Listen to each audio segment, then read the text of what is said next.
विद्यार्थी मित्रांनो, नमस्कार. आपण कालच्या तासाला पहिल्या युनिटच्या 5व्या धड्याला आपण सुरुवात केलेली होती हीज फर्स्ट फ्लाईटला. आपण कालच्या भागात बघितलं की यंग सीगल जो होता तो उडायची हिंमत करू शकत नव्हता आणि त्याची भावंडं जी होती त्याची भावंडं उडायला शिकलेली होती. आपण आता त्याच्या पुढच्या भागाला सुरुवात करू. पेज नंबर 32वर या. पेज नंबर 32वरचा जो दुसरा पॅराग्राफ आहे त्याला आपण आता सुरुवात करू. गा गा गा he cried begging her to bring him some food. हा जो यंग सीगल होता हा यंग सीगल भुकेला होता कारण मागच्या 24 तासांपासून त्याने काही खाल्लेलं नव्हतं. From last 24 hours young seagull was alone on that ledge and he did not get any food to eat, so he was very hungry. Quaw, call, ah, she screamed back derisively. त्याच्या आईने डिरायसिवली उपहासाने त्याच्याकडे पाहून आवाज दिला. But he kept calling plaintively and after a minute or so he uttered a joyful scream. हा जो young seagull होता हा यंग सीगल त्याच्या आईला सतत विनवणी करत होता. प्लेंटिवली विनवणी करत होता आणि एका मिनिटानंतर त्याने आनंदाने चित्कार दिली. तो आनंदित झाला. तो का आनंदित झाला? Because he thought that his mother bring some food for him, so he became happy. आणि म्हणून त्याने आनंदाने आवाज दिला. He screamed joyfully. His mother had picked up a piece of the fish and was flying across to him with it. त्याची आई जी होती त्याची आई माशाचा एक तुकडा तिने आपल्या चोचीमध्ये धरलेला होता आणि ती त्याच्या उडत उडत आली. He leaned out eagerly, tapping the rock with his feet, trying to get nearer to her as she flew across. When young seagull saw that his mother is approaching him with a piece of fish, so he leaned forward. तो पुढे वाकला आणि आनंदाने त्या खडकावरती पाय आपटत तो पुढे जाऊ लागला. का पुढे जाऊ लागला तो? कारण त्याला असं वाटत होतं की त्याची आई त्याच्यासाठी माशाचा तुकडा घेऊन येते. Trying to get nearer to her as she flew across. जास्तीत जास्त तो आपल्या आईच्या जवळ जायचा प्रयत्न करत होता. But when she was just opposite to him she halted, her wings motionless, the piece of fish in her beak almost within reach of his beak. पण जसं ती मदर सीगल त्या यंग सीगलजवळ पोचली तसं ती थांबली. तिने त्याच्यापासून थोडं अंतर राखलं. Her wings motionless. ती स्तब्ध झाली आणि the piece of fish in her beak almost within reach of the बीक.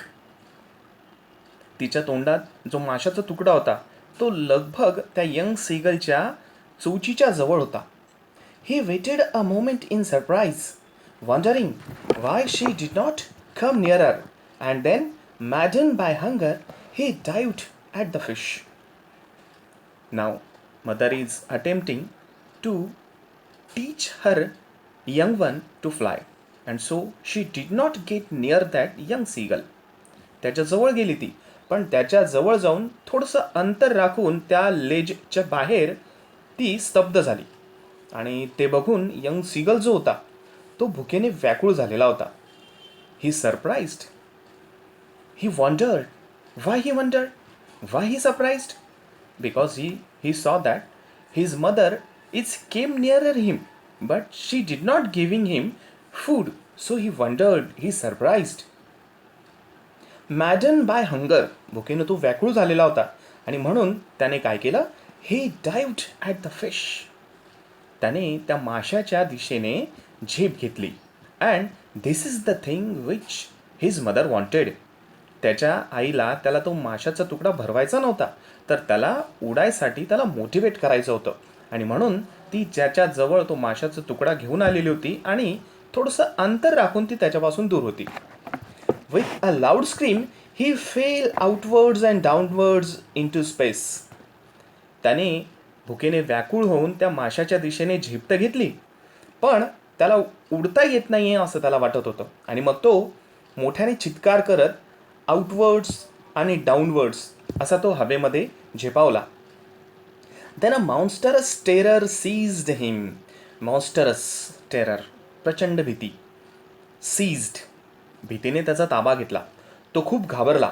And his heart stood still. आणि भीतीने त्याचं हृदय सुन्न झालं. का भीती वाटली बरं त्याला?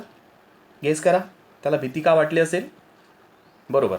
कारण तो पहिल्यांदा उडत होता. He frightened very much because he tried first time to fly. So he very frightened. So his heart stood still. आणि म्हणून त्याचं हृदय जे ते सुन्न झालं. He could not hear nothing. त्याला काही ऐकू येत नव्हतं. But it only lasted a minute. पण ही जी भीतीची भावना होती ही जास्त वेळ त्याच्यामध्ये राहिली नाही. It only lasted a minute. The next moment, he felt his wings spread outwards. आणि पुढच्या क्षणी त्याला काय जाणवलं?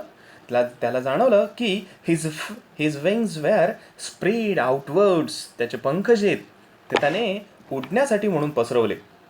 The wind rushed against his breast, feathers, then under his stomach and against his wings. त्याला हवेचा दबाव जो आहे तो हवेचा दबाव त्याला त्याच्या शरीरावरती सगळीकडनं जाणवायला लागला. त्याच्या पोटावर, त्याच्या पंखावर, अशा सगळीकडे त्याला हवेचा दाब जाणवायला लागला. He could feel the tips of his wings cutting through air. त्याच्या पंखांच्या टोकांना जणू काही वारा चिरतोय अशी भावना त्याला होत होती. He was not falling headlong now. आता तो कपाळमोक्ष करून घेण्यासाठी म्हणून पडत नव्हता, तर he was flying in the sky. He was soaring gradually downwards and outwards. हळुवारपणे तो आता हवेवरती तरंगत होता. He was no longer afraid. भीती त्याच्या मनातनं आता निघालेली होती. He was no longer afraid and now he was enjoying flying. What was the enjoy of flying? Now this feeling he was taking in the air. He just felt a bit dizzy. त्याला हवेमध्ये तो पहिल्यांदाच उडत होता आणि म्हणून त्याला डिझी म्हणजे भोवळ आल्यासारखं त्याला वाटत होतं. त्याला गरगरत होतं. Then he flapped his wings once and he soared upwards. त्याने त्याचे पंख फडफडले आणि तो पुन्हा वर उडाला. Soared upwards. त्याने वर झेप घेतली. गा गा गा गा, ग्वा कॉल आ या शब्दांचा असा काही अर्थ नाहीये. पक्ष्याच्या आवाजासाठी हे शब्द वापरलेले. His mother swooped past him. त्याची आई सुद्धा झेपावत त्याच्याजवळ आली. His mother swooped past him, her wings making a loud noise. He answered her with another scream. When he saw that his mother came nearer him, then he also answered his mother by screaming, and his mother also became happy. Tell me why his mother became happy? Yes, correct. His mother became happy because she saw that her young one is now flying in the sky. आईला आनंद झाला होता. Mother सीगलला आनंद झाला. का आनंद झाला mother सीगलला? कारण तिचं जे young one होतं, तिचं जे पिल्लू होतं ते आता उडायला शिकलेलं होतं आणि म्हणून ती आनंदी होती आणि म्हणून ती मोठ्याने आवाज करत होती. She was making loud noise. Then his father flew over him screaming. त्याचे वडील सुद्धा चित्कार करत त्याच्याजवळ आले. He saw his two brothers and his sister flying around him, curveting and banking and soaring and diving. When he started flying in the sky, he saw that his mother and his father were come nearer him. They were happy to see their young one flying in the sky. त्याचे दोघं भावंड आणि त्याची बहीण ते सुद्धा त्याच्याजवळ आले. त्याच्याजवळ कसे आले ते बघा.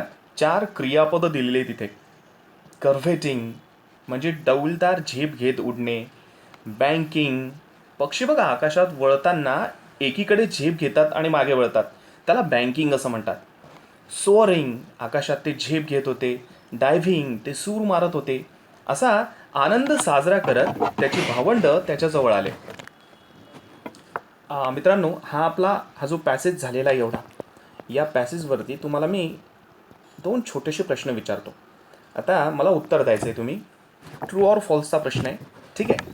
पहिला प्रश्न आहे, flying across the young seagull the mother dropped into his beak a piece of fish. सांगा बरं, ट्रू की फॉल्स? त्या पक्षाच्या जवळ उडताना, त्या यंग सीगलच्या जवळ उडताना मदर सीगलने त्याला माशाचा तुकडा दिला. ट्रू आहे की फॉल्स आहे? बरोबर, फॉल्स आहे. कारण तिने त्याला मोटिवेट करण्यासाठी म्हणून ती त्याच्याजवळ आलेली होती. तो माशाचा तुकडा तिने त्याला काही दिलेला नव्हता. ओके. दुसरं वाक्य आहे आपलं, ट्रू की फॉल्स मला सांगा. The young seagull was fed a piece of fish by his mother. त्या यंग सीगलला त्याच्या आईने पीस ऑफ फिश दिला होता का? Yes or no? करेक्ट. याचं उत्तर आहे फॉल्स. तिने त्याला फक्त तो दाखवला होता, त्याचा आमिष दाखवून त्याला उडण्यासाठी प्रवृत्त केलं होतं. चला आपण पुढे जाऊ. आता नंबर 33 वरचा पहिला पॅरेग्राफ आपण आता बघू. बघा, इथे या यंग सीगलचं पिक्चर इथं दिलेलं आहे की now he is able to fly in the sky. तो आता उडायला लागलाय. आणि when he started flying into the sky, what emotions came in his mind, ते आता आपल्याला इथं बघायचं आहे. तो उडायला लागलाय आणि उडायला लागल्यानंतर त्याला काय काय वाटतंय ते खाली दिलेलं आहे. What he thought when he learn to fly in the sky, ते आता खाली बघू आपण. Then he completely forgot that he had not always been able to fly. When he started flying into the sky, what he thought at first? सगळ्यात आधी त्याच्या मनात विचार आला की भीती जी होती ती भीती त्याच्या मनातनं निघाली. तो उडू शकत नव्हता, ही जी भीती आहे, ही भीती त्याच्या मनातनं निघाली. And commanded himself to dive and soar and curve, shrieking shrilly. स्वतःला त्याने उडण्याच्या कलेमध्ये पारंगत करायला सुरुवात केली. Commanded himself. त्याने कोणकोणत्या गोष्टींमध्ये स्वतःवरती कमांड मिळवायचा प्रयत्न केला? टू डाईव्ह, हवेत सूर मारणे. टू सोअर, वर झेपावणे. कर्फ, आकाशात उंच भरारी घेणे. श्रिकिंग श्रीली, आणि हे सगळं करत असताना तो खुश होऊन चित्कार देत होता, मोठमोठ्याने त्याच्या आईवडिलांना आवाज देत होता. He was near the sea now, flying straight over it, facing straight out over the ocean. आता तो समुद्राच्या वरती उडत होता. Flying straight over it, facing straight out over ocean. समुद्राच्या वरती तो आकाशात आता झेप घेत होता. He saw a vast green sea beneath him. What he saw beneath him? त्याच्या खाली त्याला काय दिसलं की प्रचंड असा ग्रीन सी त्याला पसरलेला दिसला. हिरवागार समुद्र त्याला त्याच्या खाली दिसत होता. With his little ridges moving over it, and he turn his बीक साईडवेज अँड कॉड अम्युझेडली. रिजेस, त्या हिरव्यागार अथांग अशा समुद्रामध्ये त्याला पर्वताची काही कडा ज्या होत्या त्या वरती आलेल्या दिसत होत्या. त्याला पर्वतरांग दिसत होती आणि ते सगळं बघून तो आनंदाने त्याने चित्कार दिली. ही cawed amusedly. आनंदाने तो ओरडला. His parents and his brothers and his sister had landed on the green flooring ahead of him. त्याने नंतर कोणतं दृश्य बघितलं की त्याचे आईवडील आणि त्याची भावंड त्या हिरव्यागार समुद्राच्या पाण्यावरती तरंगत होते. They were flooring ahead of him. They were beckoning to him. त्याला खुणावत होते, त्याला बोलावत होते. Calling shrilly, he dropped his legs to stand on the green sea. मग आपले भावंड खाली उतरलेले आहेत हे बघून त्याने काय केलं, तो सुद्धा त्याने त्याचे पाय त्या ग्रीन सी वरती टेकवायचा प्रयत्न केला. मित्रांनो, हे वाक्य बघा. He dropped his legs to stand on the green sea.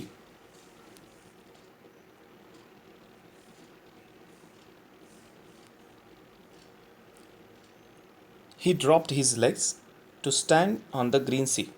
Active व्हॉईसमधलं वाक्य आहे. आपल्याला हे पॅसिव्ह व्हॉईसमध्ये रूपांतरित करायचं आहे. मग ॲक्टिव्ह व्हॉईसचं वाक्य पॅसिव्ह व्हॉईसमध्ये रूपांतर करताना सगळ्यात आधी आपल्याला काय करायचं असतं, तर वाक्यातला कर्ता, कर्म आणि क्रियापद या गोष्टी आपल्याला शोधायच्या असतात. कारण यांची जागा आपण बदलवत असतो. मग याचं उत्तर कसं होईल, याचं उत्तर होईल की his legs were dropped by him to stand on the green sea. पुढे जाऊ आपण आता. His legs sank into it. त्याचे पाय जे होते त्याचे पाय समुद्राच्या पाण्यामध्ये बुडाले. His legs sank into it. He screamed with fright and attempted to rise again flapping his wings. जेव्हा त्या थंडगार पाण्याचा त्याला स्पर्श झाला तेव्हा तो घाबरला आणि he attempted to rise again flapping with his wings. त्याचे पंख फडफडवून त्याने उडण्याचा प्रयत्न केला. But he was tired and weak with hunger and he could not rise. तो थकलेला होता. का थकला होता तो? कारण मागच्या 24 तासात त्याने काही खाल्लेलं नव्हतं. He was tired and he was weak because from last 24 hours he did not eat anything. So he was very weak now. तो थकलेला होता, तो अशक्त होता आणि म्हणून त्याला काही उडता येत नव्हतं परत. Exhausted by the strange exercise. अत्यंत स्ट्रेंज अशी एक्झरसाइज त्याने आजच्या दिवशी केली होती. कोणती स्ट्रेंज एक्झरसाइज केली होती त्याने? बरोबर, ही started flying in the sky. तो पहिल्यांदाच उडाला होता आणि म्हणून त्याच्यासाठी ही स्ट्रेंज एक्झरसाइज होती आणि म्हणून तो एक्झॉस्ट झालेला होता. His feet sank into the green sea and then his belly touched it and he sank no further. त्याचं पोट जे होतं, बेली म्हणजे स्टमक, पोट, ते त्या पाण्यावरती हळुवारपणे तरंगायला लागलं आणि आता तो त्यामध्ये बुडत नव्हता. He was floating on it and around him his family was screaming, praising him and their beaks were offering him scraps of dog fish. त्याची फॅमिली जी होती, कोण होती त्याची फॅमिली? कोण कोण मेंबर्स होते त्याच्या फॅमिलीमध्ये? बरोबर, मदर सीगल, फादर सीगल आणि त्याचे 2 ब्रदर्स आणि सिस्टर. हे सगळे त्याला प्रेस करत होते, त्याचं कौतुक करत होते. का कौतुक करत होते त्याचं? Because he started flying. तो उडायला शिकला होता म्हणून स्क्रीमिंग करत करत ते त्याचं कौतुक करत होते आणि त्याला माशाचे तुकडे भरत होते. डॉगफिश माशाचा एक प्रकार की जो समुद्रामध्ये सापडतो. त्या माशाचे तुकडे त्याचे आईवडील, त्याची भावंडं हे त्याला भरवत होते. आणि अशा पद्धतीने मित्रांनो, in this way the young seagull had made his first flight. त्या छोट्याशा सीगलने, समुद्र पक्षाने त्याची पहिली भरारी घेतलेली होती. ठीक आहे मित्रांनो, हा लेसन आपला झालेला आहे. याखाली मी काही होमवर्क तुम्हाला देणार आहे, तो तुमच्या वहीमध्ये तुम्ही लिहायचा.